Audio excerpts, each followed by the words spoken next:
Today we're doing something a little bit different because I didn't want to do any writery stuff. I've been like on deadline all this week, and the last thing I want to do is talk about my books. So we're going to talk about other people's instead. No, I'm not wearing my glasses. I'm just sick of the glare. They're supposed to be anti-glare, but all they do is glare. Anyways, if you've never seen me before, my name is Bill Wood. I'm the author of Bear With.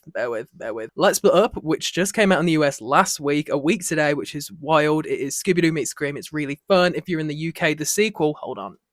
The sequel, Be Right Back, it's upside down. The sequel, Be Right Back, comes out next month in exactly a month. How weird is that? It's so weird, like, having copies now to hold up instead of having to remember to edit them in all the time. Strange. Anyway, I have picked, how many books do I have? 1, 2, 3, 4, 5. 5 of my favorite books that I've read this year. One of them is a reread, but I wanted to talk about it anyway. Yeah, I haven't had a super great reading year. I think I'm on my 3rd book of the year, like, writing-wise, so I've read as much as I can, especially when I was on holiday earlier this year, but I've not read as much as I have in the past couple years. So these are like standouts for me, and I hope you enjoy them. I hope you get a good recommendation from this. But let's start with the reread. I reread this a couple months ago. I first read it like 2 years ago, which is Silver Under Nightfall by Rin Shapeko. Now, this book is great, and the reason I reread this, like, one, because I really enjoyed it, but two, the sequel came out I think it was last year now, and when I went to go pick it up earlier this year, I just really forgotten what happened. So I was like, I'm gonna have to reread the first one before. So, still haven't read the sequel, so that's bad of me. But Silver Under Nightfall is really, really great. It's the only Rinch Pecco book I've read, but I definitely will be picking up more because I love their writing. If I could describe this book, really, it feels kind of like Van Helsing, you know, the movie, like Hugh Jackman, Kate Beckinsale. It's like that vibe, like the old gothic, that like almost campy, like of the Van Helsingness meets like Castlevania. It's that sort of thing with vampire hunters. There's polyamory in it, and it's just so like delicious. It's got like that kind of element of like horror that like a lot of gothic literature has, but it's just really fun as well. I did reread it in the summer, but it's honestly like the best October book. So oh look, we're coming up to October. It's perfect to read now. This is like, I think it's like a Goldsboro edition, but it's gorgeous. My friend got it me. Highly recommend this. This will be one that I feel like will be in like my favorites for a very long time. Next, the next two I actually read on holiday earlier this year, and both of them were some of my favorites.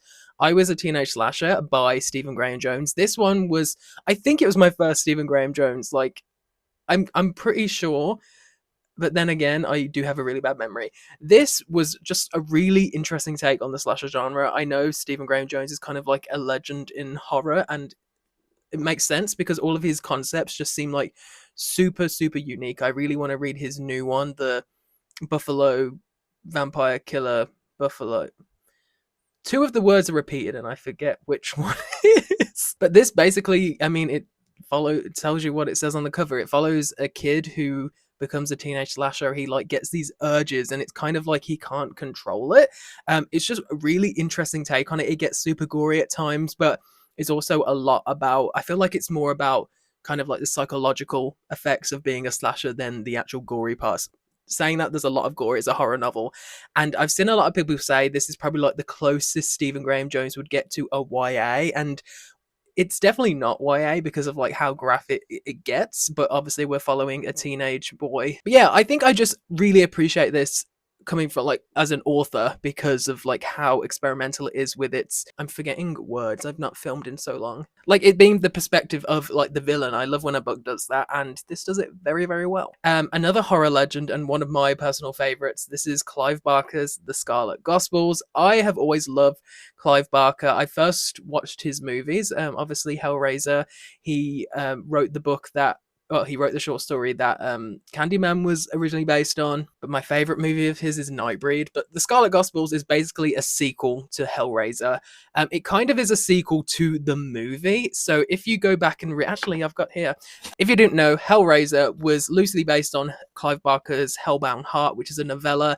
It's very different. He changed a lot for the movie. Like Pinhead isn't named. The only named Cenobite, I believe, is the engineer. I could be wrong about that. Just a lot of changes, like people's like relationships are different, like who people are to people. It's very different, but The Scarlet Gospels kind of is a sequel to the movie, if that makes sense. But what I liked about this is just how wacky it is. Like I say that in the sense that like we're like venturing into hell, you know, which is obviously fun.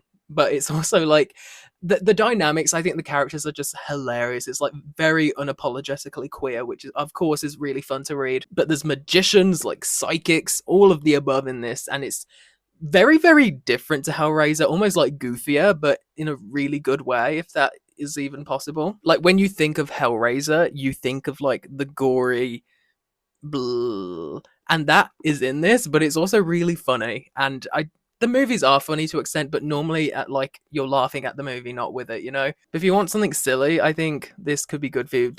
It is like gross though, so keep that in mind. Now that I don't have my glasses on, like I'm really confused where to look, as if that would help me. Whatever. Next up, I've got A Language of Dragons by S.F. Williamson. This is a YA fantasy, and this one really took me by surprise. This kind of was everywhere at the beginning of the year in the UK, especially. Like they did a bunch of like events, and there was like a big sign billboard thing in London somewhere, and it was really cool. They were really pushing this. And actually, I remember now, in January to February, for like a whole month, we didn't have internet. So I was reading so much, and I read this in basically like a night or two, and I was just like drawn in. I think what is so good about this is like you can tell a lot of research went into this, because I mean, A Language of Dragons is about linguistics. It's about all of like the I'm forgetting words again. Oh no, etymology. That was what I was thinking of. It is so just unique and complex, but like really fun still. We're basically in like 1920s London, but in this world there's dragons, and our main character wants to study dragon languages. She already knows some from her parents because they thought it would be like a good skill to know, you know. Stuff happens, her parents get arrested for it, her sister goes missing, and she takes kind of like a crazy little journey and decides to do something which puts everyone in trouble, and it uncovers like a secret world that she didn't even really know about. It's got kind of a dark academia-esque vibe to it, and it's just honestly really fun. And I love an inventive book where it didn't really feel like anything I'd read before, and with it being sort of a dark academia light sort of thing, it's very easy for like it to like retrace steps from the past, if that makes sense.